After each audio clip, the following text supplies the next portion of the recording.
What's up YouTube? Paul Matias here coming at you with yet another YouTube video. Today we're going to be talking about the Taurus PT111 Millenium G2.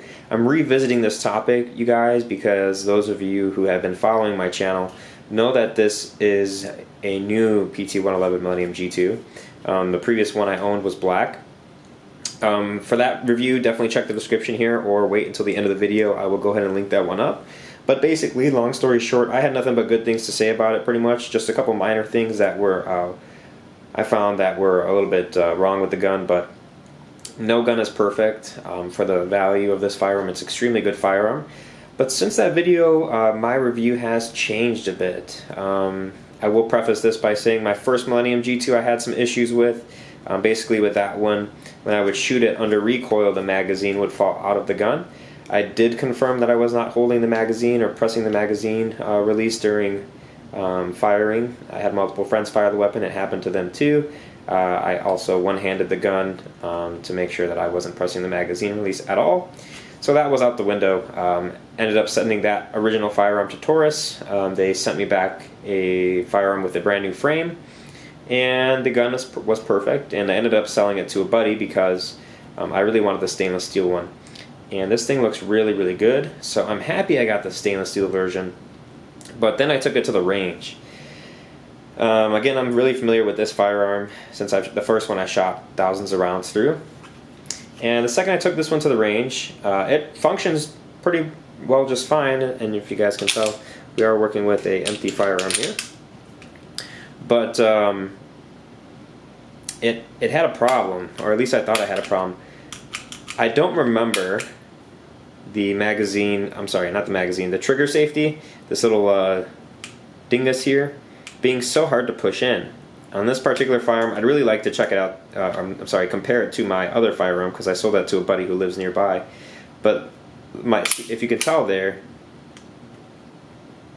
so that's normal resistance, but every now and then it will hang up. It's gotten better since I have put about a couple hundred rounds through this firearm.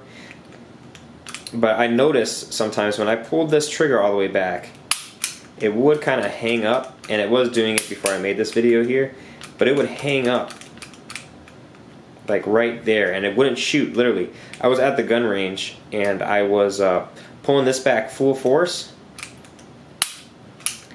I was literally squeezing it as hard as I could, and the round would not go off.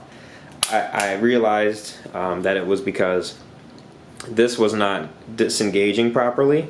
Again, the little dingus here was not disengaging properly, because even though my full pad, this full pad of my finger here, was touching it, it wasn't enough to push it back.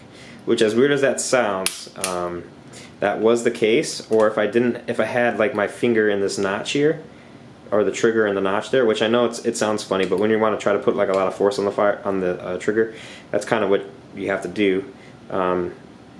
It wasn't disengaging the dingus, or this, I call it the dingus, but you know what I mean. It's the trigger safety built in. So for that reason, you guys, I haven't carried this firearm in a while. As you can see here, it's functioning just fine.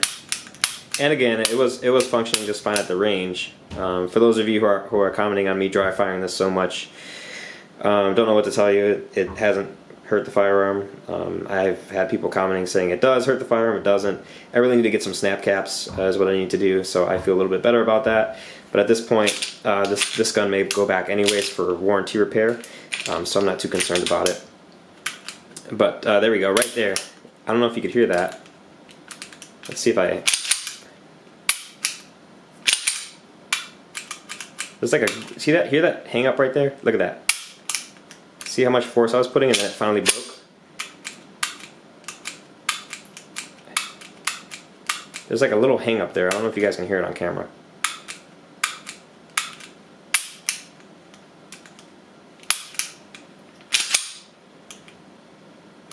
Okay, it's functioning fine.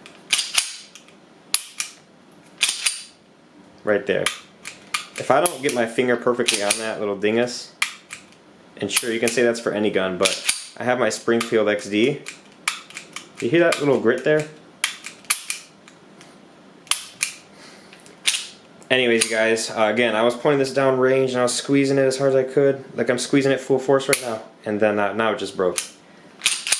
And again, you're not supposed to hold your finger like that on the trigger because you're going to be inaccurate as hell. But regardless, I was squeezing that full force right there with my finger.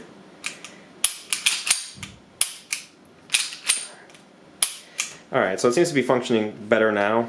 It's because I put a few hundred rounds through it, and I was just like squeezing this. I had the safety up, and I was just, because I didn't want to dry fire it too many times, and I was just squeezing this thing, getting this to engage a little bit better.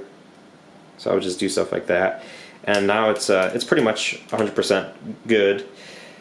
But it was a little hang up that caused me not to carry this gun anymore, and it did cause me to lose confidence in it. So I started carrying my Springfield XD as my primary gun. I find that to be super reliable. I have not had one single malfunction with that firearm. I'm thinking I will probably carry this one. It's wintertime over here in Illinois now, so there's no need for me to carry a smaller handgun. If I did, I could. If I had one, I would carry a full-size 1911.